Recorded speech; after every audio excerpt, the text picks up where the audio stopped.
11 দলীয় জোটের সংসদ সদস্য প্রার্থী অ্যাডভোকেট মোহাম্মদ শিশির মনিরের নির্বাচনী প্রচার গাড়িতে হামলার অভিযোগ উঠেছে।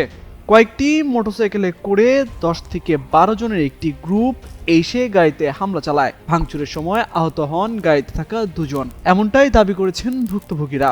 বৃহস্পতিবার সন্ধ্যা 7:30টার দিকে সুনামগঞ্জের দিরাই উপজেলার ধল রোডের কাদিরপুর গ্রাম সংলগ্ন এলাকায় এই ঘটনা ঘটে। খবর পেয়ে পুলিশ ও সেনাবাহিনীর সদস্যরা ঘটনাস্থল পরিদর্শন করেছেন। স্থানীয়রা জানান, প্রতিদিনের প্রচারের অংশ হিসেবেই বৃহস্পতিবার সন্ধ্যা 6টায় কি বুকে বাংলাদেশ আর হাতে বিদেশি, এই যে হোয়াইট প্লাস প্রো সেনসিটিভ স্কয়ারের।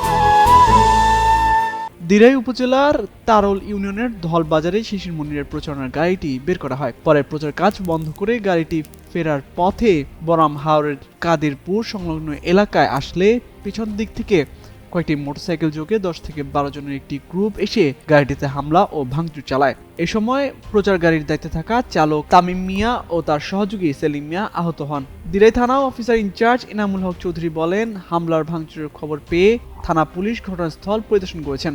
অভিযোগ পাওয়ার পর তদন্ত সাপেক্ষে ব্যবস্থা নেওয়া হবে বলেও আশ্বাস দেন তিনি।